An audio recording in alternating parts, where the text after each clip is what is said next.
धर्मान् परित्यज्य मामेकं शरणं व्रज अहं त्वं सर्वपापेभ्यः मोक्षयिष्यामि मा शुचा।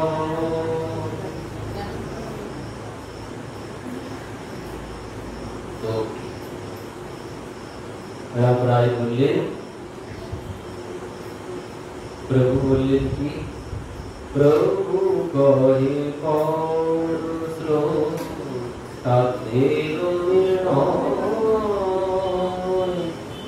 राय कहे स्वधर्म त्याग साध्य प्रभु कहे कौन श्लोक साधेर तो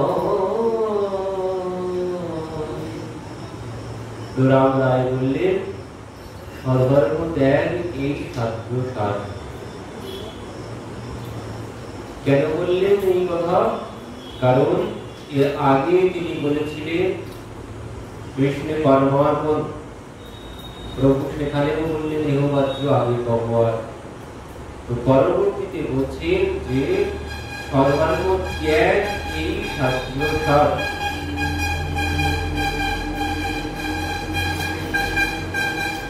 সর্বধর্ম ত্যাগকে তিনি সাধ্য সার বললেন।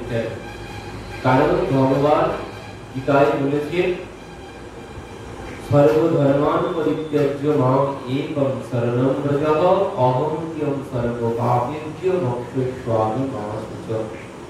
ভগবান গীতায় অর্জুনকে বললেন, দেখো অর্জুন, সর্বধর্মান পরিত্যজ্য মাম একম শরণম, তুমি সমস্ত ধর্ম ত্যাগ করে আমার শরণাপন্ন হও। সর্বধর্ম ত্যাগী লও, আমার শরণ রক্ষিব তোমারে আমি সদা সর্বক্ষণ। তুমি সমস্ত ধর্ম ত্যাগ করে আমাকে শরণাপন্ন হও, আমি তোমাকে সদা সর্বক্ষণ রক্ষা করব। তো এই যে কথা রাম রায় বললেন যে গীতায় ভগবান বলেছেন, এমনকি ভাগবতেও বলেছেন। ভাগবতে কি বললেন? আজ্ঞায়ৈবং গুণান দোষান মায়া দৃষ্টিনাপি সতান ধর্মাং সংত্যজ্য ইয়ঃ সর্বান মাম ভজেতি সচয়ুক্তম। বললেন আজ্ঞায়ৈব গুণান দোষান মায়া দৃষ্টিনাপি সতান ধর্মাং সংত্যজ্য ইয়ঃ সর্বান মাম ভজেতি সচয়ুক্তম। কি বলছেন? আজ্ঞায়ৈব গুণান দোষান। উদ্ধবকে বলছেন, উদ্ধব, আমি বেদ আদি শাস্ত্রে যা যা উপদেশ করেছি, তো আমার সেই সমস্ত উপদেশ তার দোষ গুণ, আজ্ঞায়ৈব গুণান দোষান, তার দোষ গুণ সবকিছু বিচার করে কেউ যদি আমার সেই সমস্ত কথা পরিত্যাগ করে, আমার সেই সমস্ত উপদেশ ত্যাগ করে শুধুমাত্র আমার শরণাপন্ন হয়, তাহলে সেই হচ্ছে সচৌত্যম, সেই হচ্ছে উত্তম। আমার সমস্ত আজ্ঞা ত্যাগ করে বললেন তার দোষ গুণ সব বিচার করে কেউ যদি আমার শরণাপন্ন হয়ে আমার ভজনা করে, তাহলে সচৌত্যম। এই জন্য রাম রায় বললেন সর্বধর্ম ত্যাগ এই সাধ্য সাধ। ধর্ম ত্যাগ কিভাবে হয়? বলছেন ধর্ম ত্যাগ তিন ভাবে হয়। তিন ভাবে কিভাবে? বলছেন প্রথমত অজ্ঞ ব্যক্তি, যে ধর্ম সম্বন্ধে কোনো কিছু জানে না, যে অজ্ঞ ব্যক্তি যে ধর্ম সম্বন্ধে কোনো কিছু জানে না, সে ধর্ম ত্যাগ করে। কারণ সে কোনো কিছু জানে না, তাই জন্য তার দ্বারা ধর্ম ত্যাগ হয়ে যায়। আর কি বলছেন? দ্বিতীয় ব্যক্তি হচ্ছে নাস্তিক ব্যক্তি। যে নাস্তিক ব্যক্তি সেও ধর্ম ত্যাগ করে। কারণ কি? সে সব জানে কিন্তু মানে সে নাস্তিক। একজন হচ্ছে কিছু জানে না তাই ধর্ম ত্যাগ হয়ে যাচ্ছে তার দ্বারা, আর একজন সব কিছু জানে তো মানে না, এই জন্য সে ধর্ম তিন নম্বর ব্যক্তি হচ্ছে তিনি সব জানেন, তিনি সব জানেন, জেনে শুনে ধর্ম ত্যাগ করেন। কেন বলছেন? ওই যে আজ্ঞায় গুণান দোষান, তিনি তার দোষ গুণ, ভগবান যা যা বলেছেন বেদাদি শাস্ত্রে, বলছেন তার দোষ গুণ বিচার করে সমস্ত কিছু ত্যাগ করেন না। দোষ গুণ বিচার করে যিনি ধর্ম ত্যাগ করে ভগবানের ভজনা করছেন, সচৌক্যমহ বললেন সেই উত্তম। তো উত্তম আবার হচ্ছে ভগবানের যদি উত্তমকে বলছেন যিনি সবকিছু দোষ গুণ বিচার করে পরিত্যাগ পূর্বক আমার শরণাপন্ন হয়ে আমার ভজনা করেন, সচৌক্যমহ। তো ভগবান এখানে কিছু গুণের কথাও বলেছেন। কে আমার কাছে উত্তম, ভগবানের কাছে কে প্রিয়, তো তার কিছু কিছু বিশেষণ দিয়েছে। ভগবানের কাছে প্রিয় কে? ভগবানের কাছে প্রিয় ভগবান নিজে বলছেন, যিনি কৃপালু স্বভাবের, সে আমার কাছে প্রিয়। আর কে? অকৃতদ্রোহ, যিনি তিতিক্ষু, সে আমার কাছে প্রিয়। তিতিক্ষু, তিতিক্ষু ব্যক্তি আমার কাছে প্রিয়। তিতিক্ষু ব্যক্তি মানে হচ্ছে কি? সহনশীল ব্যক্তি। তিতিক্ষু মানে সহনশীল। ওই যে মহাপ্রভু বলেছেন না শুনেছেন তরণীয় সহিষ্ণু, মানে বৃক্ষের মতো সহনশীল, যে বৃক্ষের মতো সহনশীল হতে পারবে সেই ভগবানের কাছে প্রিয় হতে পারবে। আমি মন্দিরে প্রণাম করতে গেছি, দু চারজন এসেছে সঙ্গে আমার পেছনে, দেখা গেল আমি প্রণাম করছি, হঠাৎ আমার গায়ে পা দিয়ে দিয়ে আমার গায়ে পা এত বড় খাবো, জানিস আমি কি, আমাকে চিনিস, এই রাত করতে শুরু করে দিলাম। একে সহনশীল বলে না, একে ভক্তিও বলে না, এই যে চট করে গরম হয়ে গেলে। তো বলছে এই এমন হলে হবে না, বৃক্ষের মতো সহনশীল, মহাপ্রভু বলেছে বৃক্ষের মতো সহনশীল হতে হবে। বৃক্ষ কত সহ্য করছে, ঝড় বৃষ্টি তাপ সব সহ্য করছে এক জায়গায় দাঁড়িয়ে। আমি একটুখানি তাপ পড়লেই সঙ্গে সঙ্গে ছাপা খেলাম, যেই এক ফোঁটা বৃষ্টি পড়বে সঙ্গে সঙ্গে ঘরে চলে যাব। কিন্তু বৃক্ষ এইভাবেই দাঁড়িয়ে আছে, তাকে ঢিল মারলেও সে ফল দেয়, সে উল্টে ঢিল দেবে, সে ফল দেবে। এই জন্য বলছেন বৃক্ষের মতো সহনশীল হতে হবে, তিতিক্ষু। ওই যে কথা কবির ভগবান মাকে বলেছিলেন, মা বললেন যে বাবা ইন্দ্রিয়গুলো কেউ ভালো দিকে যেতে চায় না, সবাই এক এক দিকে টেনে নিয়ে যায়, সব খারাপ দিকে, কেউ ভালো দিকে আমাকে নিয়ে যায় না। আমার চোখটা ওই মায়ার দৃষ্টি, মায়ার রূপ দেখতে ভালোবাসে। এই কর্ণ যে ভগবানের কথা শুনতে ভালোবাসে না, এই বাণী ভগবানের কথা বলতে ভালোবাসে না, তো ইন্দ্রিয়গুলো সব ওই মায়ার বিষয়ের দিকেই নিয়ে যাচ্ছে আমাকে। এর থেকে মুক্তির উপায় কি? তো সেখানে কপিল ভগবান কি বলেছিলেন? বলছেন মা শতাংশ সংজ্ঞান নববীর সংবিদ ভবন্তির কর্ণ রসায়ন, যে মা সাধু সঙ্গে কথা শ্রবণ করতে হবে, তাহলে আস্তে আস্তে ইন্দ্রিয় রোগ সেরে যাবে। তারপর কি হবে? বলছেন তজ্জনা দাস্য ভবনবর্তনী শ্রদ্ধা রতির ভক্তির রূপ প্রবেশতি।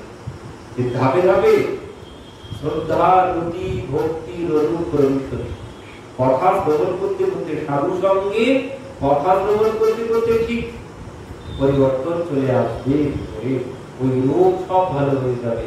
তো মা বলছেন যে বাবা তাহলে সাধু চিন্তা করে, তুমি যে বলছো সাধুর সঙ্গে কথা শ্রবণ করতে হবে, যেখানে সেখানে কথা শ্রবণ করলে কোনো লাভ হবে না, সাধুর সঙ্গে কথা শ্রবণ করতে হবে, তাহলে তার ফল। যেখানে সেখানে কথা শ্রবণ করে কোনো লাভ হবে না। কারণ কি বলছেন? ওই বক্তা যেমন হবে, বক্তা যেমন হবে, শ্রোতার উপরে বক্তার প্রভাব পড়বে এই কথার সাথে সাথে, কথার সাথে সাথে বক্তার প্রভাব শ্রোতার উপরে পড়বে কথার সাথে সাথে। এই জন্য বললেন বক্তা যত উপরের হবে, কথার প্রভাব তত বেশি পড়বে। এই জন্য বলছেন সাধুর সঙ্গে কথা শ্রবণ করতে হবে, যাত্রার কাছে কথা শ্রবণ করে লাভ। তো মা বলছেন বাবা সাধু চিনব কি করে? সাধু চিনব কি করে? তখন ভগবান বললেন মা এই সাধু বাইরের রূপ দেখে সাধু বিচার হবে না, বাইরের রূপ দেখে সাধু বিচার হবে না। বড় বড় মোটা মোটা তিলক, মোটা মোটা মালা গলায় দেওয়া, গেরুয়া বসন করা, সাদা বসন করা, বড় শিখা আছে, এইসব দেখে সাধুর বিচার হবে না কিছুতে। এগুলো সাধুর বাইরের রূপ, ভিতরে কি থাকতে হবে বললেন ওই তিতিক্ষবঃ কারুণিকঃ সুহৃদঃ সর্বদেহিনাং অজাত শত্রবঃ সাধবঃ সাধুভূষণঃ। যার মধ্যে তিতিক্ষবঃ কারুণিকঃ সুহৃদঃ সর্বদেহিনাং অজাত শত্রবঃ শান্তিঃ, এই গুণ যার মধ্যে আছে সেই হচ্ছে সাধু। তার মধ্যে প্রথম বললেন তিতিক্ষবঃ, প্রথম হচ্ছে সহনশীল। যিনি সহনশীল, অল্পতেই যার মাথা গরম হয় না। তিতিক্ষবঃ কারুণিকঃ মানে করুণাপ্রবশ। তিতিক্ষবঃ কারুণিকঃ সুহৃদঃ সর্বদেহিনাং মানে সমস্ত দেহীর যিনি বান্ধব। শুধু মানুষের বান্ধব বলে হবে, সমস্ত দেহীর বান্ধব। একটা পিপিলিকারও দেহ আছে, সমস্ত দেহীর বান্ধব হতে হবে, তাকে বলে সাধু। তো তিতিক্ষবঃ কারুণিকঃ সুহৃদঃ সর্বদেহিনাং অজাত শত্রুবঃ, যার কোনো শত্রু নেই। অজাত শত্রুবঃ শান্তিঃ সাধবঃ, যিনি শান্তিঃ সাধবঃ সাধুভূষণঃ। তো এই হচ্ছে সাধুর গুণ। এই গুণ যার মধ্যে আছে সেই হচ্ছে সাধু। তো এই জন্য ভগবান এখানে কিছু কিছু গুণের কথা বলেছেন। বলছেন তিতিক্ষবঃ সত্যসার অসুয়া শূন্য সম সর্বোপকারক কাম দ্বারা যার চিত্ত অক্রুদ্ধ মানে কামে যার চিত্ত চঞ্চল হয় না। আর কি হচ্ছে যিনি বাহ্য ইন্দ্রিয় নিগ্রহশীল মানে ইন্দ্রিয়কে তিনি বশে রেখেছেন, যিনি বাহ্য ইন্দ্রিয়কে নিগ্রহশীল, ইন্দ্রিয়কে তিনি বশে রেখেছেন। কমলচিত্ত সদাচার সম্পন্ন, সদাচার সম্পন্ন মানে আমি যা যা উপদেশ করেছি আমার কথা শ্রবণ করে আমার নির্দেশ মতো সদাচরণ করবেন। অকিঞ্চন, অকিঞ্চন আর অনিহ, নিতভুক শান্ত স্থির ভগবত চরণ শরণাপন্ন মুনি, অপ্রমত্য গম্ভীর আত্মা প্রীতিমান বিজিত সর্বগুণ অমানি মানদব লক্ষ। ওই যে অমানি মানদব বলেছে মহাপ্রভু, যে অমানীয় মানদব কীর্তনীয় সদা হই, তো সেই কথাও এখানে বললেন। আর মৈত্র কারুণিকঃ, এই গুণ যার মধ্যে আছে তিনি হচ্ছেন সাধু, তিনি হচ্ছেন ভগবানের কাছে প্রিয়। ভগবানের কাছে প্রিয় এই গুণ যার মধ্যে আছে তিনি ভগবানের কাছে প্রিয়। তো এবার জীব গোস্বামীর একটা খুব সুন্দর কথা বলেছেন, বলছেন এই গুণ সহজে আসবে না, এই গুণ সহজে আসবে না। বলছেন এই গুণ যার মধ্যে নেই সে যদি শরণাপন্ন হয়ে ভগবানের ভজনা করেন তার মধ্যে এই গুণ চলে আসবে, তার মধ্যে এই গুণ চলে আসবে যিনি ওই সর্বধর্মান পরিত্যাজ্য মানে সমস্ত ধর্ম ত্যাগ করে ভগবানের শরণাপন্ন হয়ে ভগবানের ভজনা করছে, এই সমস্ত গুণ তার মধ্যে চলে আসবে। তো ভগবান যে কথা বলেছেন সর্বধর্মান পরিত্যাজ্য, আমরা এইটুকু কথা সবার মধ্যে বসে, সবার মাথার মধ্যে এইটুকু কথাই বসে যে সর্বধর্মান পরিত্যাজ্য ভগবান বলেছেন, এইটুকু সবার মধ্যে আছে। এরপরে ভগবান কি বলেছেন আমরা ওটা লক্ষ্য করি না। ধর্ম ত্যাগ করতে বলেছেন কখন, কখন ধর্ম ত্যাগ করতে বলেছেন? বললেন যখন ধর্ম তুমি কখন ত্যাগ করবে, যখন সম্পূর্ণরূপে আমার শরণাগত হতে পারবে, যখন সম্পূর্ণরূপে আমার শরণাগত হতে পারবে তুমি তখন ধর্ম ত্যাগ করে দাও। আর যদি তুমি আমার শরণাগত না হতে পারো তাহলে ধর্ম ত্যাগ করলে হবে না। যখন তুমি সম্পূর্ণরূপে আমার শরণাগত হতে পারো তখন তুমি সমস্ত ধর্ম ত্যাগ করে দাও, তোমার তাতে কোনো অপরাধ হবে না, আর আমি তোমাকে সদা সর্বক্ষণ রক্ষা করবো। তো এই যে শরণাগতি, শরণাগতি কেমন? শরণাগতি হচ্ছে শরণাগতির 6টি লক্ষণ আছে। শরণাগতির 6টি লক্ষণ কি কি? বললেন আনুকূল্যেন সংকল্প প্রতিকূল্যস্য বিবর্জনম রক্ষীষ্যতি বিশ্বাস গোত্রেত্যেবরণম যথা আত্মনিক্ষেপে কার্পণ্যম সর্ববিধা শরণাগতি। এই যে শরণাগতির 6টি লক্ষণ, এই 6টি লক্ষণ যদি শরণাগতির মধ্যে না থাকে তো সেই শরণাগতি হচ্ছে না। কি বলছে? প্রথম কি বললেন? আনুকূল্যেন সংকল্প, মানে শরণাগতি যদি না হয়, শরণাগত যদি না হতে পারি কোন লাভ হবে? আমি যদি ভগবানের চরণে শরণাগত না হতে পারি তাহলে কিন্তু আমার ভজন সাধনের কোনো লাভ হচ্ছে না। কারণ কি? সারা জীবন জন্ম জন্ম উনি যত্ন করাই অন্তে রাম নেই আব, বলছেন সারা জীবন ভগবানের নাম করলেন কিন্তু অন্তকালে আর ভগবানের নাম নিল না। তাহলে কি হলো? লাভ হলো না তো। অন্তে নারায়ণ স্মৃতি সুখদেবজি বলেছেন মনুষ্য জীবনের সফলতা তখনই হবে যখন আমি অন্তে নারায়ণ স্মৃতি ভগবানকে স্মরণ করতে পারবো। তো দেখা গেল বলছেন ও অন্তে নারায়ণ স্মৃতি অত সহজে হয় না। জন্ম জন্ম উনি যত্ন করাই, বলছেন সারা জীবন ধরে ভগবানের নাম করে গেল কিন্তু অন্তকালে আর নাম হলো। তাহলে কি হবে?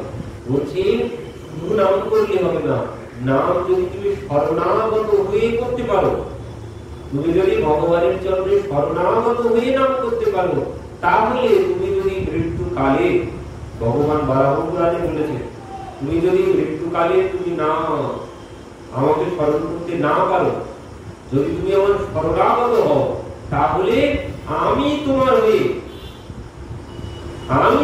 নাম করে দেব। আমি তোমার হয়ে নাম করে দেবো। কেন? কারণ মৃত্যুকালে তো নানান রকম সমস্যা, বাপ পিতৃ পাপ আদি কারণে, বলছেন বাপ পিতৃ পাপ আদি দুর্বিন ভক্ত মাম চ বিপরীত। ভক্ত যদি আমাকে ভুলে যায় তো বলেন আমি ভক্তের হয়ে স্মরণ করে দেব, আমি নাম করে দেব ভগবানের নাম, আমার নাম আমি করে দেবো আমার ভক্তের হয়ে, যদি কেউ আমার শরণাগত হয়। তো শরণাগত যদি না হতে পারে তাহলে কিন্তু সারা জীবন নাম করেও কোনো লাভ হলো না। এই জন্য বলেন আমি শরণাগতি চাই। শরণাগতি না হলে তিনি রক্ষা করবেন না। আমি যদি শরণাগত না হই, ভগবানের শর্ত দিয়ে রেখেছেন। কেন? ভগবান শর্ত দিয়ে রেখেছেন যদি কেউ আমার শরণাগত না হয় আমি কাউকে রক্ষা করতে পারবো। তিনি কাউকে রক্ষা করবেন না, তাই তুমি সারা জীবন ধরেও নাম করে যাও, তাও তিনি রক্ষা করতে আসবেন না যদি আমি তার শরণাগত না হই। নিজের পিতা বিপদে পড়েছেন, নিজের পিতা নন্দ মহারাজকে ওই অজগরে গিলে খেয়ে গেছে। সমস্ত ব্রজবাসী এসে সেই অজগরকে মারতে শুরু করেছে, নন্দ বাবাকে উদ্ধার করতে শুরু করেছে, কেউ উদ্ধার করতে পারছেন না। নন্দ বাবা দেখে এরা তো আমাকে উদ্ধার করতে পারবো না, তো সবাই আমাকে উদ্ধার করছে, তো আমার কানাই কোথায়, আমার লালা কোথায়? সবাই আমাকে রক্ষা করছে কিন্তু আমার লালা কোথায়? ওদিকে ভগবান নিশ্চিন্তে গাছের গোড়ায় আলাপ দিয়ে উঠে উঠে পাগল হচ্ছে। এদিকে ব্রজবাসীরা বাবাকে উদ্ধার করার চেষ্টা করছেন কিন্তু তিনি নিশ্চিন্তে বসে আছেন, তিনি আসছেন না। কেন? যখন নন্দ মহারাজ বলেছেন যে স্বর্গমাম গ্রসতে তাতো প্রপন্যম পরিমোচয়ে, বলছেন লালা স্বর্গমাম গ্রসতে তাতো, বলছেন স্বর্গ আমাকে গ্রাস করে ফেললো, লালা আমি তোমার শরণাগত, কানাইয়া আমি তোমার শরণাগত, তুমি আমাকে রক্ষা করো। তখন ভগবান ছুটে এসেছেন। এতক্ষণ চরণতলা ছিলেন গাছতলায় বসে বসে, এতক্ষণ আসেননি। যেই তিনি শরণাগত হয়েছেন তখনই তিনি রক্ষা করতে এসেছেন। শরণাগত না হলে তিনি কাউকে রক্ষা করবেন না, শরণাগত না হলে তিনি কাউকে রক্ষা করবেন না। সুদামাকেও পর্যন্ত যতক্ষণ না গিয়েছেন ততদিন দুঃখ দূর করেননি। শরণাগত হতে হবে, শরণাগত না হলে তিনি কাউকে রক্ষা করবেন না। কেন? কারণ ভগবান বলছেন আমি এই শর্ত দিয়ে রেখেছি এই জন্য কারণ সবাই তো আমার সন্তান, তাহলে তো সবাইকে আমাকে রক্ষা করতে হবে। এই জন্য আমি একটা দরজা দিয়ে রেখেছি, কেউ যদি আমার শরণাগত না হয় তাহলে আমি কাউকে রক্ষা করবো না। কারণ সবাই আমার সন্তান, সবাইকে আমাকে রক্ষা করা কর্তব্য, রক্ষা আমাকে সবাইকে করতে হবে, উচিত, কারণ সবাই আমার সন্তান। তো আমি সবাইকে আমি পারবো না রক্ষা করতে। যে আমার শরণাগত হতে পারবে আমি তাকে রক্ষা করব। তো যিনি শরণাগত হতে পারবে তিনি সদা সর্বক্ষণ তাকে রক্ষা করবে। আমরা এই শ্রবণ করলাম না, সেই ব্রাহ্মণকে তিনি রক্ষা করছিলেন। ব্রাহ্মণ, ভিখারি ব্রাহ্মণ, তার ছেলে রাজা হয়ে গেল, ছেলেকে তিনি জঙ্গলের মধ্যে ছেড়ে চলে গেলেন। শরণাগত না হলে তিনি কাউকে রক্ষা করবেন না। এই জন্য সদা সর্বক্ষণ প্রভু আমি তোমার শরণাগত, তুমি আমাকে রক্ষা করো, সদা সর্বক্ষণ এই কথা বলতে হবে। এই জন্য ভগবান বলছেন যে দেখো, যিনি আমার শরণাগত হয়েছে আমি তাকেই রক্ষা করব। তো শরণাগতি কিভাবে হবে? বলছেন শরণাগতির ৬টি লক্ষণ। শরণাগতির ৬টি লক্ষণ কি? বললেন আনুকূল্যেন সংকল্প। প্রথম শরণাগতি কেমন হবে? শরণাগতি বললেন আনুকূল্যেন সংকল্প, মানে হচ্ছে অনুকূলে, আমি তোমার অনুকূলে থাকবো। আনুকূল্যেন সংকল্প, আমি যদি কারোর প্রিয় হতে চাই, কারোর ভালোবাসার পাত্র হতে চাই, তাহলে আমাকে কিভাবে চলতে হবে? সে যা ভালোবাসে আমাকে সেইভাবে চলতে হবে। সে যেভাবে যেটি ভালোবাসে আমাকে সেইভাবে চলতে হবে, মানে তার উপদেশ মানতে হবে, তার উপদেশ মানতে হবে। কিন্তু আমরা গুরুকে মানি, কিন্তু গুরুর উপদেশ মানি না। আমরা ভগবানকে মানি, কিন্তু ভগবানের উপদেশ মানতে পারি। গুরুকে মানি, কিন্তু গুরুর উপদেশ মানি না। তাহলে ও মানা নয়। গুরুকে খুব শ্রদ্ধা করি, গুরুদেব এসেছে, গুরুদেবের জন্য কত কিছু রান্না করেছি, সব শেষে নিজে হাতে মিষ্টিও বানিয়েছি, বড় বড় রসগোল্লা। গুরুদেব আমি নিজে হাতে বানিয়েছি, আপনাকে সেবা করতে হবে। গুরুদেব বলছে বাবা আমার তো সুগার হয়েছে, আমি তো মিষ্টি খেতে পারবো না, ডাক্তার নিষেধ করেছে। না গুরুদেব আমি নিজে হাতে বানিয়েছি, জোর করে গুরুদেবকে খাওয়ানোর জন্য বাধ্য করছি। এ কোনো ভালোবাসা নয়। আমি কষ্ট করে বানিয়েছি, আপনাকে সেবা করতেই হবে, আপনাকে সেবা করতেই হবে। আমি কষ্ট করে বানিয়েছি গুরুদেব, তো গুরুদেবকে আমি বাধ্য করছি। বলিনি এ কোনো গুরু সেবা নয়। গুরুদেবের উপদেশ মানতে হবে। গুরুদেবের যদি উপদেশ না মানতে পারি তাহলে ও সেবা করে কোনো লাভ হবে না। তো বললেন পতিব্রতা রমণী সারাদিন সংসারের কাজ করছে, কিন্তু যদি বলে আমি তোমার কথা শুনে চলতে পারবো, সব কাজ করবো, কিন্তু আমি তোমার কথা শুনে চলতে পারবো না, সে কোনদিন স্বামীর প্রিয় হতে পারবে?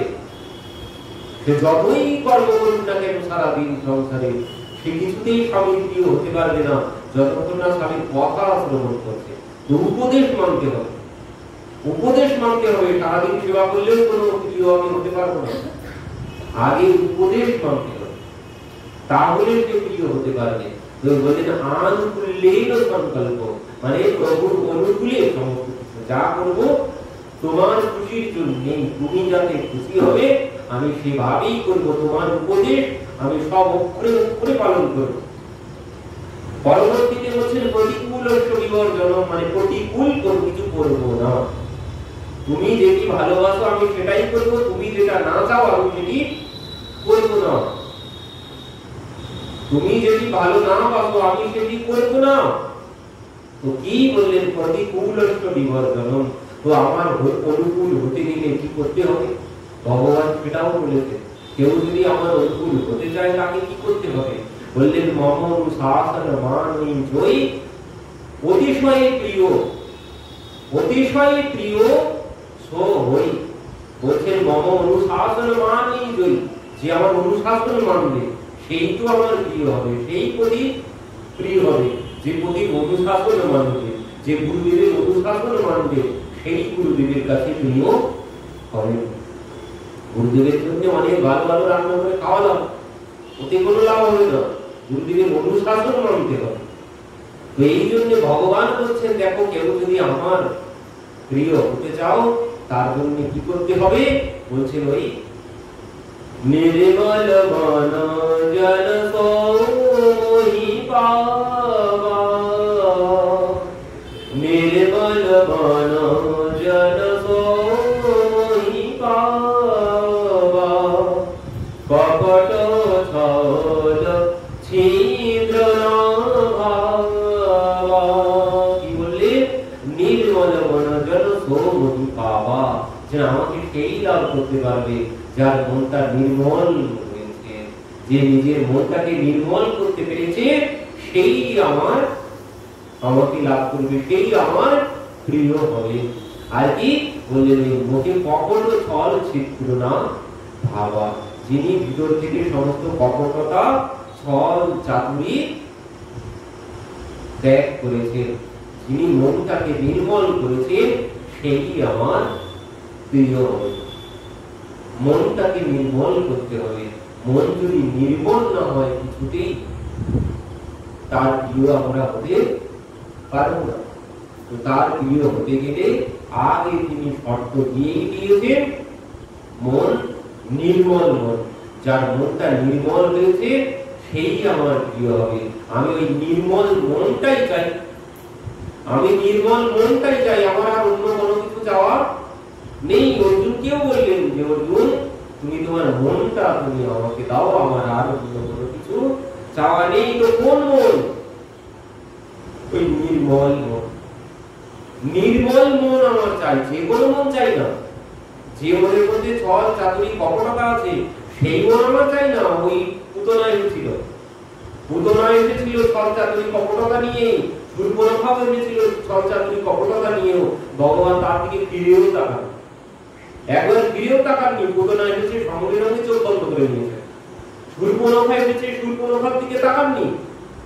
শূর্পণখা এসে কত কথা বললো, রুচির রূপ ধরি প্রভু পাইয়াই, সুন্দরী রূপ বেঁধে রূপ ধারণ করে প্রভুর কাছে এসেছে। এসে বলছে, তুম সম পুরুষ না মো সম নারী, এহ সংযোগ বিধি রচনা বিচারী, তোমার মতো আমার মতো সুন্দরী আর জগতে নেই, আমি বিবাহ করবো এমন পুরুষও খুঁজে পাইনি। তো তোমাকে দেখে ভালো লেগেছে, তুমি কি আমাকে গ্রহণ করো, আমি তোমাকেই বিবাহ করতে চাই। তো প্রভু তার দিকে একবার ফিরেও তাকাননি। কি বলছেন? শীতই চিতই কহি প্রভু বাতা, অহই কুমার মোরে লঘু ভ্রাতা।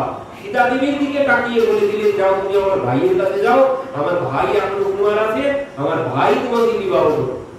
একবারও তিনি তার দিকে ফিরে তাকাননি। তো বলছেন, ওই যিনি ওই কপটতা ছল চাতুরি নিয়ে আসবে, ওই মন আমার চাই না। যে মনের মধ্যে কপটতা ছল চাতুরি আছে, ওই মন আমার প্রয়োজন না। যার মনটা নির্মল হয়েছে। এক ভক্ত বলছে, প্রভু আমি তোমাকে কি দেব, আমি তোমাকে কি দেব? কারণ তোমাকে দেওয়ার মতো তো কোনো কিছুই খুঁজে পাচ্ছি না। কেন? বলছে যে প্রভু আমি যে তোমাকে দেব কোনো কিছু, কি দেব? কারণ আমি যদি কাউকে কোনো কিছু দান করতে যাই, কাউকে যদি কোনো কিছু দান করি, কি দান করতে হবে?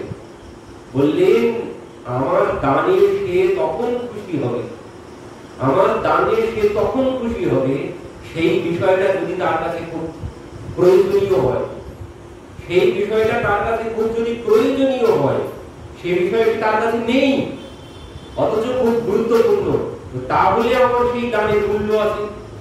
দেখা যাচ্ছে আমার কাছে 100টি আছে, আর একজন আরেকটা দান করলো একই বিষয়, তো সে দানে তো কোনো গুরুত্ব হবে না, ও দানের কোনো গুরুত্ব হবে না। বললেন, তখনই দানের গুরুত্ব পাবে যখন খুব গুরুত্বপূর্ণ বিষয়টি আমার কাছে অথচ আমার কাছে নেই, সেই বিষয়ে যদি কেউ আমাকে দেয় তাহলে সেই দানের গুরুত্ব আছে। তো এক ভক্ত বলছে, প্রভু আমি তো চিন্তা করে করে তোমাকে যে কি দেব কিছু খুঁজে পাচ্ছি না। কেন? বলছে, রত্না পারস কেহ গৃহম, তোমার গৃহ জগতের মূল্যবান কি? রত্ন। রত্ন মূল্যবান কারোর কাছে, তো তোমাকে যে রত্ন দিব, তোমার গৃহটাও তো ওই রত্নের মধ্যেই। রত্নাকর স্তব গৃহ, তোমার গৃহ রত্নাকর মানে সমুদ্রের মধ্যে, তো সেই সমুদ্র হচ্ছে রত্নাকর, তো সেখানে রত্নাকরে তোমার গৃহ। তো তোমাকে আমি কি আর রত্ন দেব? তো বলছেন তাহলে ধন সম্পদ টাকা পয়সা দেব। তো বলছেন টাকা পয়সাও কি দেব? গৃহিণী উচ্চ পদ্মা, তোমার গৃহিণী তো লক্ষ্মী দেব। তো আমি তোমাকে কি দান করব? বলছেন কিম দিয়ে বস্তু ভবতু জগদীশ্বরায়, যে প্রভু আমি তোমাকে কি দেব? তুমি তো জগতের ঈশ্বর, সবকিছু মালিক তুমি।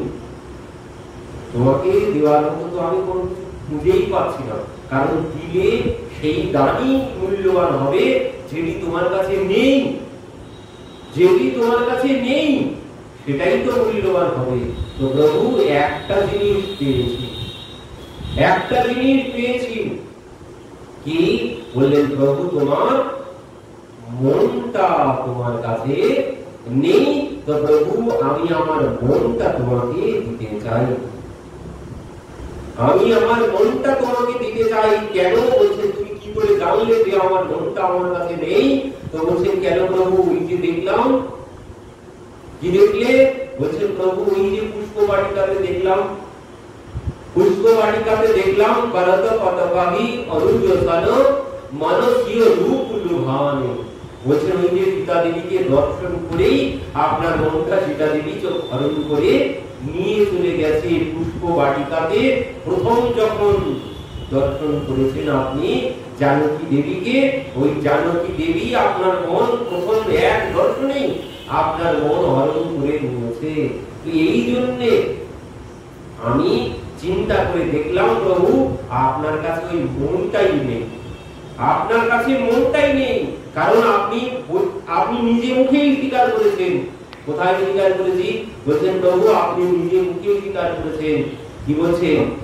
তত্য প্রেম কর মম और তোরা জানত প্রিয়া এক মন মোরা सोमन सदा रहतो तेहि पाहि जान प्रीति रस इतने हुआहि तत्व प्रेम कर मम और तुरा জানত প্রিয়া এক মন মোরা।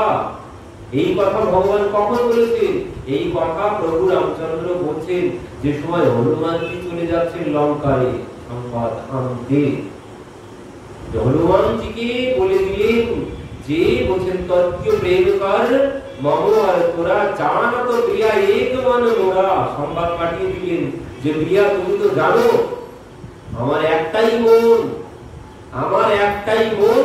সোমন সদা রহত তেহি পাহি, সেই একটাই মন সদা সর্বক্ষণ তোমার কাছেই আছে। আমার মন সদা সর্বক্ষণ তোমার কাছেই আছে। তো প্রভু এই তো তাহলে তোমার কাছে মন নেই। তো প্রভু আমি আমার মনটা তোমাকে দিতে চাই। তো কোন মন? বলছিল এই যার মন নির্মল হয়েছে, সেই নির্মল মন তিনি গ্রহণ করবেন। এই জন্য যার মন নির্মল হয়েছে, যার মন নির্মল হয়েছে, ভগবান যেমন ভক্ত ভগবানের নাম করে, ভগবান ভক্ত যেমন ভগবানের নাম করেন, ভগবানও ঠিক ওইভাবে ভক্তের নাম করে। কোন ভক্ত? যার মন নির্মল হয়েছে, যে মনটা ভগবানকে দিয়েছে, ভগবানও সেই ভক্তের নাম সদা সর্বক্ষণ। ভক্ত যেমন ভগবানের নাম করতে থাকে, ভগবানও ভক্তের নাম করতে থাকে। গোবিন্দাজি গঙ্গার তীরে বসে বসে যেখানে নাম করে, সেখানে একদিন গিয়ে দেখছেন কে যেন বসে আছে, কাছে গিয়েছেন, সে নাম করছে কবির কবির কবির কবির কবির কবির। গোবিন্দাজি ভাবছেন কি আমার নাম করে এখানে বসে বসে। যখন মুখে গিয়ে দাঁড়িয়েছেন, গিয়ে দেখছেন প্রভু রামচন্দ্র বসে বসে গোবিন্দাজির নাম করছে। প্রভু এগি তুমি আমার নাম করছো? ভগবান বলছেন কবির কি করব? তুমি যেভাবে আমার নাম করো, ভক্ত যেভাবে আমার নাম করে, আমিও ঠিক ওইভাবে আমার ভক্তের নাম করতে থাকি। কিন্তু কোন ভক্ত? কোন ভক্ত? বলেন কবিরামন নির্মল भयो जैसे गंगा नीर पाछे पाछे हरि फिरे कहते কবিরা কবি। বলছেন এই যে কবি দেখতে পাচ্ছ গঙ্গা বইছে, এই গঙ্গার জলের মতো যার মনটা নির্মল হয়েছে, তো তোমার মনটা এই গঙ্গা জলের মতো নির্মল হয়ে গেছে। এই জন্য আমি বসে বসে তোমার নাম করছি। তো কবির দ্বারা কি বলছেন প্রভু তুমি আমার নাম কেন করছো?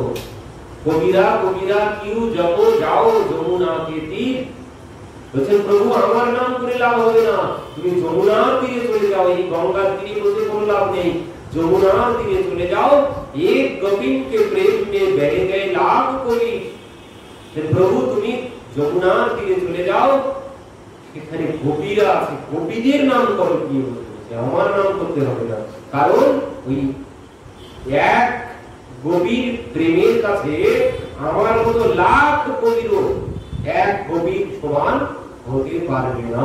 এই জন্য কবির দ্বারা বলছেন প্রভু তুমি যমুনার তীরে চলে যাও, সেখানে গিয়ে বসে বসে গোপীদের নাম করো, আমার নাম করো না। কিন্তু ভগবান বলছেন, ভগবান বলছেন কবির তোমার মনটা এই গঙ্গা জলের মতো নির্মল হয়ে গেছে। কবিরা মন নির্মল হয় জয়সে গঙ্গা নীর।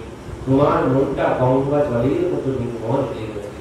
যার মন গঙ্গা জলের মতো নির্মল হয়েছে, আমি তার নাম করতে থাকি বসে বসে সদা সর্বক্ষণ।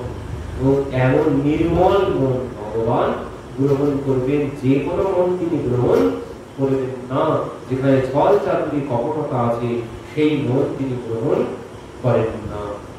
তো শরণাগত হতে গেলে মন নির্মল করতে হবে, মন নির্মল না হলে শরণাগতি হবে না। আর কি বলছেন রক্ষিষ্যতি বিশ্বাস। রক্ষিষ্যতি বিশ্বাস মানে বিশ্বাস, বিশ্বাস চাই। কেমন বিশ্বাস বলছেন? মহাবিশ্বাস দুর্গম। বলেন মহাবিশ্বাস মানে দৃঢ় বিশ্বাস। রক্ষিষ্যতি বিশ্বাস মানে তিনি আমাকে রক্ষা করবেন, এই দৃঢ় বিশ্বাস সদা সর্বক্ষণ। প্রহ্লাদ মহারাজের মতো যে তিনি আমাকে রক্ষা করবেন, এই বিশ্বাস তার মন থেকে যায়নি। এত অত্যাচার করা হয়েছে, যখন প্রথমে অত্যাচার করা হলো, পাহাড়ের উপর থেকে যাও ফেলে দাও, বলে দিতে যাও পাহাড়ের উপর থেকে ফেলে দাও, তো পাহাড়ের উপর থেকে ফেলেও দেওয়া হলো। কিন্তু প্রহ্লাদ মহারাজের মনের মধ্যে বিশ্বাস আছে তিনি আমাকে রক্ষা করবেন। ভগবান এসে করে করেছেন, প্রহ্লাদের কোনো কিছু হয়নি। পাগলা আগে পায়ের তলায় দিয়ে দেওয়া হলো, স্বর্গকুণ্ডে দিয়ে দেওয়া হলো, কালকুট বিষ পান করানো হলো, আগুনের মধ্যে হোলিকা নিয়ে বসে গেল, তাও কোনো কিছু হলো না। কেন? বলছেন প্রহ্লাদের মনের মধ্যে বিশ্বাস ছিল তিনি আমাকে সদা সর্বক্ষণ রক্ষা করবেন।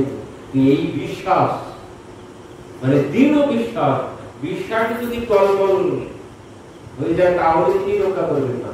একদম দৃঢ় বিশ্বাস চাই, তাহলে তিনি রক্ষা করবেন। যদি বিশ্বাসে কমতি থাকে তাহলে তিনি রক্ষা করতে আসবেন না। কিন্তু দুর্ভাগ্যের বিষয় আমরা বিশ্বাস করতে পারি না, আমরা বিশ্বাস করতে পারবো না। যেখানে বিশ্বাস না করার সেখানে বিশ্বাস করি, যেখানে বিশ্বাস না করার সেখানে বিশ্বাস করব। কিন্তু ভগবানকে আমরা বিশ্বাস করতে পারি না। আমরা ভূত বিশ্বাস করি, কিন্তু ভগবান বিশ্বাস করি না। সাদা মতো কিছু একটা দেখেই বলে বলছি ওই ভূত। রাত্রিতে অন্ধকারে সাদা মতো কিছু দেখেই যদি নড়াচড়া করে ওই তাহলে ভূত দাঁড়িয়ে আছে, বিশ্বাস হয়ে গেল ভূত। তো ওই বিশ্বাস মানে ভয় পেয়েছি, ভয়ে ভূত দেখেছি, ভয়ে ভূত দেখেছি। তো বলেন বিশ্বাস ঠিক অমন ভাবে যদি বিশ্বাস করতে পারি, ভক্তিতে ভগবান পাওয়া যাবে। তো এই জন্য বলছেন মহাবিশ্বাস। আমরা জগৎকে বিশ্বাস করি কিন্তু ভগবানকে বিশ্বাস করি না। ওই বড় বড় কোম্পানির লোক এসে বললে বিশ্বাস করবো। একটা ছোট পলিসি করুন, আপনার সমস্ত যোগক্ষেম মানে মরার পরেও আপনার কোনো চিন্তা করতে হবে না, মরার পরেও আপনার কোনো চিন্তা করতে হবে না, আপনার সব দায়ভার আমরা গ্রহণ করবো। কিন্তু কোম্পানির কোনো গ্যারান্টি নেই, কোনো গ্যারান্টি নেই। কত কোম্পানি এলো আর কত কোম্পানি গেল, তবুও আমরা তাকে বিশ্বাস করে লক্ষ লক্ষ টাকা দিয়ে দিচ্ছি, যার কোনো গ্যারান্টি নেই। ভগবান বলেছেন যুবক শিবম ভাবমোহন, হাজার হাজার বছর আগে, সে কথা বিশ্বাস করি না। এই ২-১০ বছর আগে কোম্পানি হয়েছে, সেই কোম্পানিতে যদি এসে বলে আপনার সব দায়ভার আমরা গ্রহণ করব, আপনি একটা ছোট্ট পলিসি করুন, আমরা তাকে বিশ্বাস করে নেব। আমরা জগৎকে বিশ্বাস করা যায় না তবু জগৎকে বিশ্বাস করি, জগৎকে বিশ্বাস করা যায় না তবু জগৎকে বিশ্বাস করি। এখান থেকে স্টেশনে যেতে হবে, টোটোয় বসে পড়লাম বিশ্বাস করে, যে আমাকে স্টেশনে নিয়ে যাবে, কোনো গ্যারান্টি আছে? উল্টে দেবে না এমন কোনো গ্যারান্টি আছে? যে কোনো সময় উঠতে পেরে দিতে পারে, কোনো গ্যারান্টি নেই। তবুও আমরা তাকে বিশ্বাস করে বসে যাই যে আমাকে নিয়ে যাবে। ট্রেন গন্তব্যস্থলে নিয়ে যাবে তার কোনো বিশ্বাস আছে, তবুও আমরা টিকিট কেটে পয়সা দিয়ে বিশ্বাস করি, পয়সা দিয়ে টিকিট কেটে চোখ বন্ধ করে ঘুমিয়ে পড়ি যে ঠিক আমাকে গন্তব্যস্থলে নিয়ে যাবে। আমরা তাকে বিশ্বাস করি, কিন্তু জগৎকে বিশ্বাস করি যাকে বিশ্বাস করা যায় না। কিন্তু ভগবান বলে রেখেছে আমি তোমার যোগ সেবক সব দায়ভার গ্রহণ করব, ভগবানকে বিশ্বাস করতে পারি না। ওইখানেই আমাদের বিশ্বাসে টলমল করতে থাকে, বিশ্বাসে টলমল করতে থাকে। সত্যি কি রক্ষা করবেন? সত্যি কি তিনি আছেন? হবে সত্যি কি আছে? নানা রকম প্রতিকূল ভাবনা আসবেই আসে, সম্পূর্ণরূপে আমরা বিশ্বাস করতে পারি না। তারপরে তো কলিযুগ, নানান রকম প্রচার হচ্ছে, নানান রকম প্রচার হচ্ছে, কলির কাজ কলি দেখাচ্ছে। আর সেই সব কথা শুনলে তো আর কিছুতেই বিশ্বাস আসবে না, শরণাগতি তো দূরের কথা, মোটেই বিশ্বাস আসবে না। ভগবান সত্যি কি আছে? নানান রকম তো এখন প্রচার হচ্ছে, নানান রকম প্রচার হচ্ছে। ওই প্রচার যদি শুনি ওটা বরং বেশি মাথায় বসবে। মহাপ্রভু কোনো অবতার নয়, সাধারণ মানুষ, এ যদি শুনি ওটাই বিশ্বাস হবে মাথার মধ্যে, তাহলে হয়তো এটাই সত্যি হতে পারে। এত বিপদ হচ্ছে, ভগবান কেন এদের রক্ষা করে না? ভগবান যদি সত্যি থাকে তাহলে এত বড় বড় ঘটনা ঘটছে, ভগবান কেন রক্ষা করতে পারবে না? এই কথা শুনলে তো বিশ্বাস কোথায় চলে যাবে, বিশ্বাস কোথায় চলে যাবে? কারণ বলি সর্বক্ষণ তোমার বিশ্বাসে আঘাত করছে। 3 চরণ কলি শেষ করে ফেলেছে, ওই একটাই চরণ আছে, ওই এক চরণেও কলি আঘাত করছে। এই জন্য বিশ্বাস আমাদের বড় নড়বড় করছে, বড় নড়বড় করছে, মানে দৃঢ় বিশ্বাস আমাদের নেই। তো বললেন আগে চাই দৃঢ় বিশ্বাস। তারপর কি বলছেন? গোত্রিত্য বর্ণম তথা। গোত্রিত্য বর্ণম তথা মানে একজন কন্যার যদি 5 বছর আগে বিবাহের ঠিক হয়, 5 বছর আগে বিবাহের ঠিক হয়ে গেল, বিবাহ হয়নি এখন, তাহলে কি পতির কোনো দায়িত্ব আসবে না? তার কি হলো না হলো কোনো দায়িত্ব নেই। পতির দায়িত্ব তখন যখন তার পিতা তার হাতে তার হাত দিয়ে দিবে, কন্যার হাত পতির হাতে দিয়ে দিবে, তখন পতির দায়িত্ব পত্নীকে রক্ষা করা। তো ভগবানের চরণে যতক্ষণ না গোত্রিত্ব বর্ণন কথা মানে পতিরূপে বরণ না করছি, পতিরূপে বরণ না করছি, ততক্ষণ ভগবানের দায়িত্ব আসবে না। যতক্ষণ কন্যা যেভাবে পতির উপরে শরণাগত হয়ে যায়, ওইভাবে পত্নী যেমন তার পতিকে সবকিছু সমর্পণ করে দেয়, পতির কথা মতো নির্দেশ মতো চলে, বলছেন ওইভাবে গোত্রিত্ব বর্ণন কথা। কারণ তুমি আমার জীবনে মরণে সবকিছু এখন তুমি, কারণ পিতা তোমার হাতে আমার হাত দিয়ে দিয়েছে, এখন তোমার সাথেই আমার সবকিছু, তোমার সাথেই আমার সবকিছু, তুমি যেভাবে চালাবে আমি সেভাবেই চলবো। বলছেন আপ সব দিও হ্যায় সারি ভার তোমারি হাতোं में, বলছেন আপ সব দিও হ্যায় সারি ভার তোমারি হাতোं में, যে তোমার হাতে আমি সমস্ত ভার অর্পণ করেছি। আগত উত্থান পতন সব তোমারি সাথোं में, উত্থান পতন মানে সুখ দুঃখ সব তোমার সাথে, এখন আমি তোমার উপরে শরণাপন্ন, আমি তোমার উপরে নির্ভরশীল। এইভাবে তিনিও জগৎপতি, তো আমিও যেদিন তাকে পতি রূপে বরণ করে আমার সমস্ত ভার তার উপরে না দিয়ে দিচ্ছি, তিনি আমার দায়ভার গ্রহণ করছেন না। যতদিন না পতির উপরে যেভাবে পত্নী সমর্পিত হয়, ওইভাবে সমর্পিত যতদিন না হচ্ছে, ততদিন তিনি আমার দায়ভার গ্রহণ করবেন না। আর কি আত্মনিক্ষেপ, আত্মনিক্ষেপ মানে ওই ওটাই, আত্মনিক্ষেপ মানে আত্মসমর্পণ। আত্মসমর্পণ যেমন দণ্ডবত মানে কি আত্মসমর্পণ, দণ্ডবত মানে আত্মসমর্পণ, মানে দণ্ডবত মানে লাঠির মতো, লাঠির মতো আমি তোমার চরণে শরণাগত হলাম, কাষ্ঠ দণ্ডের মতো আমি তোমার চরণে শরণাগত হলাম।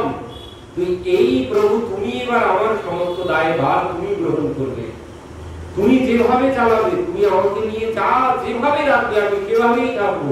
তুমি যদি আমাকে ফেলে দাও বেড়ে যাবো, তুমি যদি আমাকে দিয়ে রান্না করো উনানের মধ্যে দিয়ে জ্বালিয়ে দাও জ্বলে যাব, কোনো কিছু নেই আমার আর সত্তা, সম্পূর্ণরূপে আত্মসমর্পণ।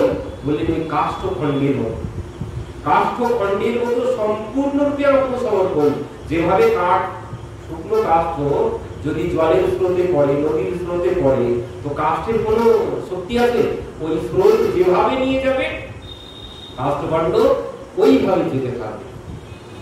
এইভাবে নিজের শক্তি সবকিছু ছেড়ে দিতে হবে। কাষ্ঠখণ্ডের মধ্যে, শুকনো কাষ্ঠের খণ্ডের মধ্যে কোনো সত্তা আছে? কোনো সত্তা নেই।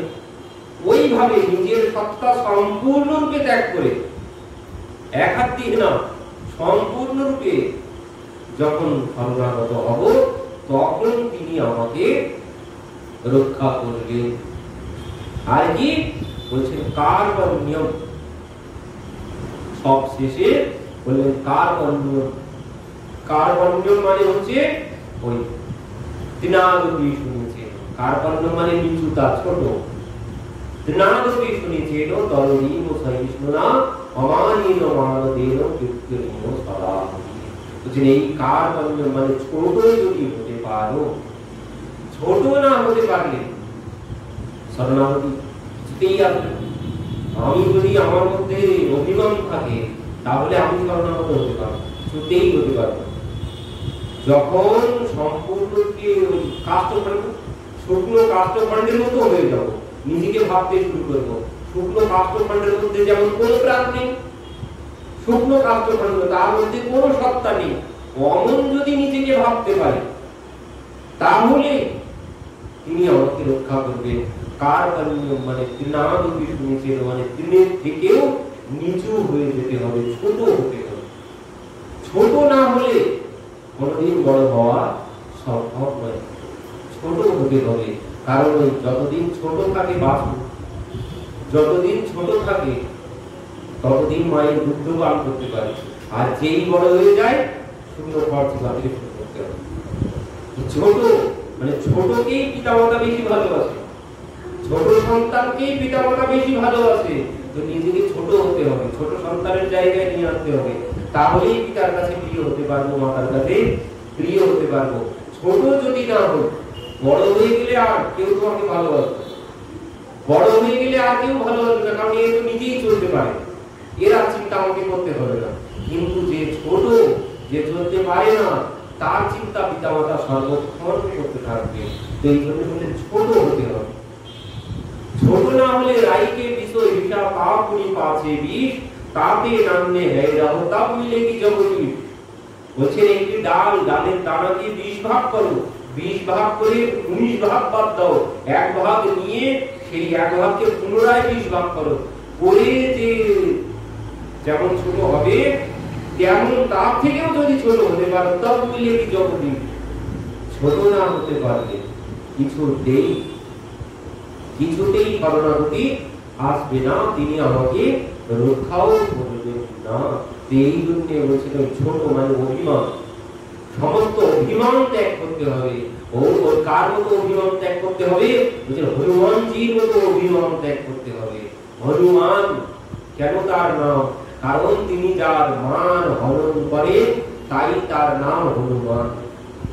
তিনি নিজের মান সব তো হরণ করেছেন, তার শরণাগত হলে তিনি তার মান হরণ করবেন। তার জন্যই একটা চমৎকার বিষয় দেখবেন, জগতে প্রভু রামচন্দ্রের মন্দিরে দেখবেন প্রভু রামচন্দ্রের সাথে হনুমান আছে। রাম মন্দিরে হনুমান থাকবেই, হনুমান না থাকলে রাম মন্দির অসম্পূর্ণ, কোনদিন সম্পূর্ণ হবে না যদি রাম মন্দিরে হনুমান না থাকে। কিন্তু হনুমান মন্দিরে কোনো রাম প্রয়োজন নেই, হনুমান মন্দিরে কোনো রামের প্রয়োজন নেই, একাই একটা তিনি, একাই পূজিত, পূজা পাচ্ছেন, একা পূজা গ্রহণ করার অধিকার তিনি লাভ করে গেছেন। কিসের জন্য? সমস্ত অভিমান ত্যাগ করার জন্য, সমস্ত অভিমান ত্যাগ করার জন্য। যে রাম মন্দির পূর্ণ হবে না যতক্ষণ না হনুমান আছে, কিন্তু হনুমান একাই পূর্ণ। কেন পূর্ণ হয়েছেন? কারণ তিনি সমস্ত মান ত্যাগ করেছেন। তিনি মান নিজের কাছে রাখেন না, তিনি কোনো মান নিজের কাছে রাখেন না। যে সময় হনুমানজি লঙ্কা থেকে ফিরে এসেছেন, হনুমানজি যখন লঙ্কা থেকে ফিরে এসেছেন, চারিদিকে হনুমানজির জয় জয়কার হচ্ছে। সবাই, হনুমান তোমার তুলনা নেই, তোমার শক্তির তুলনা নেই হনুমান।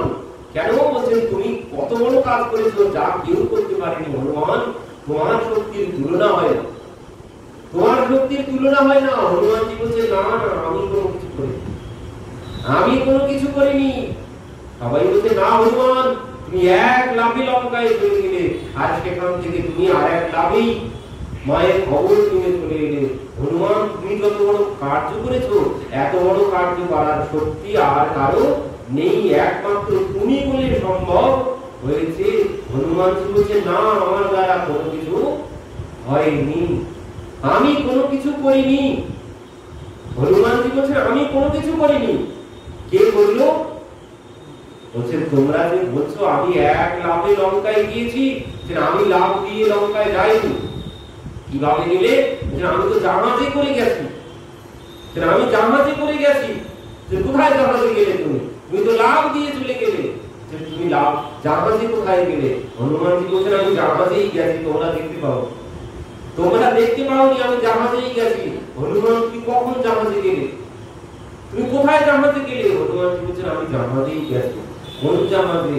বলছিল প্রভু মুদ্রিকা বেলে মুখ, প্রভু আমাকে ওই মুদ্রিকার জাহাজ দিয়ে দিয়েছে, তার জন্য আমি যেতে পেরেছি, না হলে আমি যাওয়ার সাধ্য আমার কিছুতেই নেই। কারণ এত সবাই তোমরা ছিলে, প্রভু কাউকে কিছু দেয়নি, সবাই তো খুঁজতে বেরিয়েছে, সবাই খুঁজে বেড়াচ্ছে, প্রভু কাউকে কোনো কিছু দেয়নি। তো বলছে প্রভু আমার উপরে ভরসা করে ওই মুদ্রিকার জাহাজ আমাকে দিয়েছিলেন, তার জন্যই আমি লঙ্কায় যেতে পেরেছি। কারণ ওই শক্তি, প্রভু তার শক্তি ওই মুদ্রিকার ভিতরেই দিয়ে আমার হাতে দিয়ে দিয়েছে। তো ওই শক্তির জাহাজে করে গেছে। এবার সবাই আর কোনো কথা বলছেন না। এবার প্রভু ভিতর থেকে এই কথা শুনতে পেয়েছেন, শুনতে পেয়ে বলছে হনুমান কি বলছো তুমি?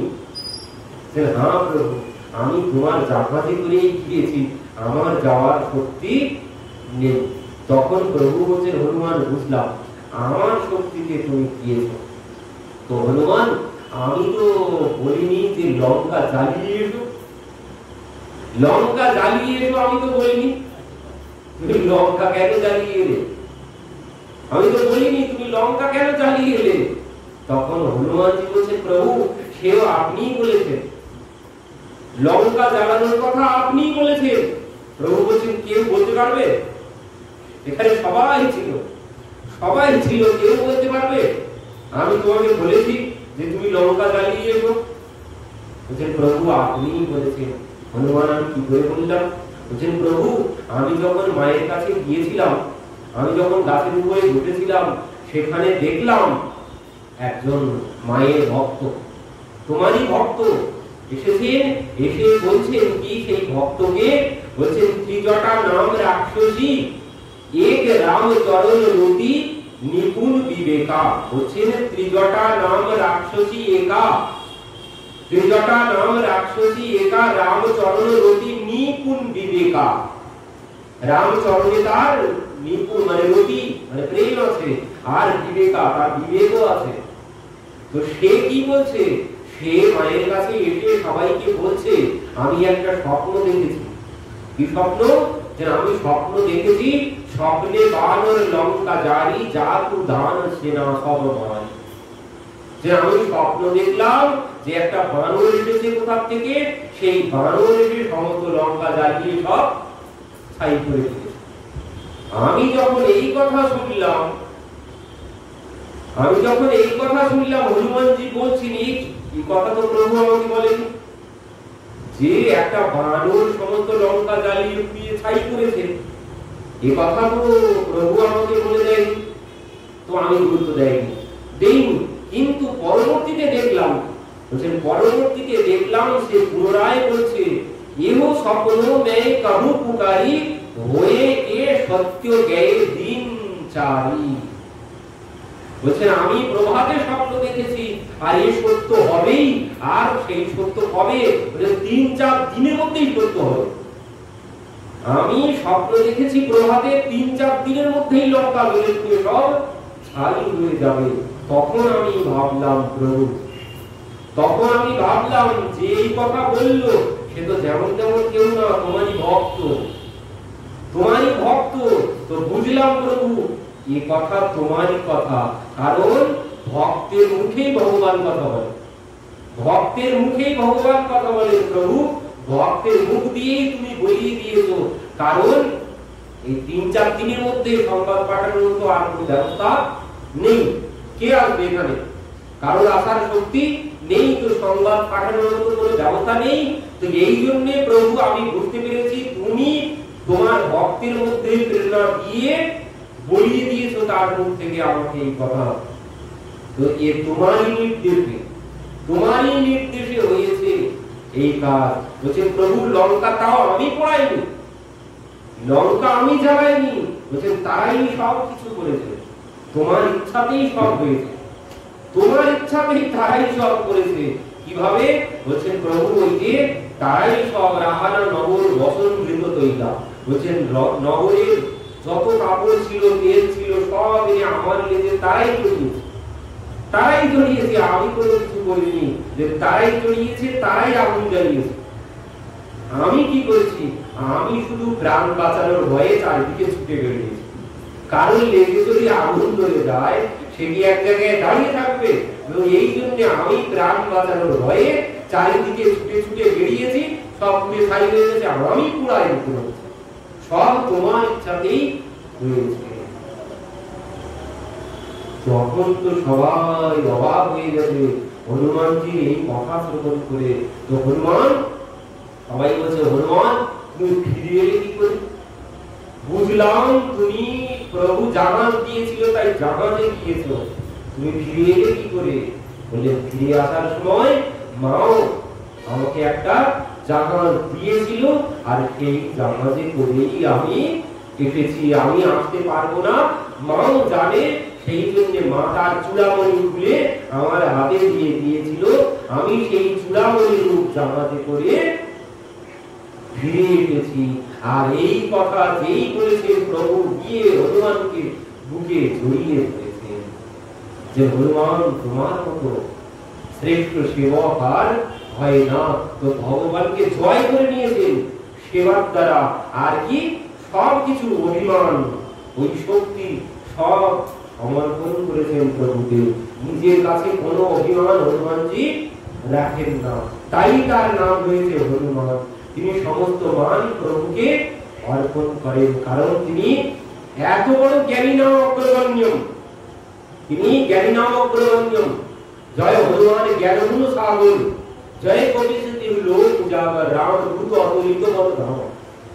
তার মতো বলবান নেই, তার মতো জ্ঞানবান নেই, তার মতো গুণবানও কেউ নেই, তবুও তিনি তার কোনো গুণ বল কোনো কিছু রাখেন না, সমস্ত অভিমান তিনি তার প্রভুর চরণে অর্পণ করেন। এই জন্য তিনি আর জগৎ পূজ্য হয়ে গেছেন, প্রভুর কাছে এত প্রিয় হয়েছেন, একা পূজা গ্রহণের অধিকার হয়ে গেছে। কেন? কারণ সবকিছু তিনি প্রভুকেই অর্পণ করেন, কোন মান তিনি নিজের কাছে রাখেন না। এই এই গুণ না হলে শরণাগতি কিছুতেই আসা সম্ভব নয়, শরণাগত হতে পারবো না। এই 6টি গুণ না হলে শরণাগত হতে পারবো না। আর এই শরণাগত না হলেও ভগবান আমাকে রক্ষা করবেন না। তো প্রভু এখানেও বলেছেন বাচ্য আগে ভগবান বলছেন যে শরণাগতিতে ভগবান তাকে রক্ষা করবেন বলেছেন, ভগবান তাকে রক্ষা করবেন বলেছেন, কারণ আমরা কত প্রমাণ দেখতে পাই যিনি তার শরণাগত হয়েছেন, যিনি তার সমস্ত দায়ভার গ্রহণ করেছেন। তবুও মহাপ্রভু বলে দিলেন বাচ্চ আগে ভগবান কেউ হবে না। এত বড় শরণাগতি কেউ মহাপ্রভু বলে দিলেন এতেও হবে না। এই শরণাগতি কেন বললেন মহাপ্রভু এতেও হবে না? বললেন এই শরণাগত কেন হয়েছে, এই শরণাগত কেন হয়েছি? বললেন এই শরণাগত এই জন্য হয়েছি আমি, তিনি আমার সব দায়ভার গ্রহণ করবে, তাই তিনি আমার যুবক সেবন বহামহন, মানে স্বার্থের জন্যই শরণাগত হয়েছে, তিনি আমার দায়ভার গ্রহণ করবে তাই আমি শরণাগত হয়েছি। এ তো শুদ্ধ ভক্তির লক্ষণ নয়। তিনি রক্ষা করবেন বলেছেন তাই আমি তার উপরে শরণাগত হচ্ছি, সমস্ত ধর্ম ত্যাগ করে শরণাগত হতে যাচ্ছি। এতেও হবে না, কারণ এ কোন শুদ্ধ ভক্তির লক্ষণ নয়। আর বললেন কেন? বলে যে আজ্ঞাইব গুণান্বেষণ দোষান, বলছেন আমার ওই দোষ গুণ বিচার করে ত্যাগ করবে। বললেন দোষ গুণ বিচার করে, বললেন পতিব্রতা রমণী কোনদিন পতির দোষ গুণ বিচার করে তার সেবা করে না। যে পতিব্রতা রমণী হবে এমনিতেই পতি, তাই যত তার মধ্যে যত দোষ থাক কোনো কিছু বিচার করবেন না, সেই হচ্ছে পতিব্রতা রমণী। পতির কোনো দোষ দেখবেন না, কোনো গুণ দেখবেন না, সে কর্তব্য মতোই পতির সেবা করতে থাকবে। বললেন যদি কেউ পতির দোষ গুণ বিচার করে পতির সেবা করে, ভালো হলে সেবা করবো, খারাপ হলে সেবা করবো না, তাকে পতিব্রতা রমণী বলে না।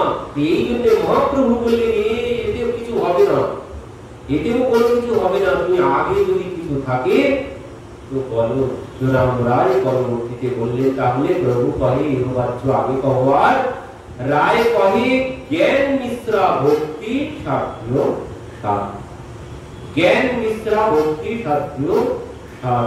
তো আমরা এর ব্যাখ্যা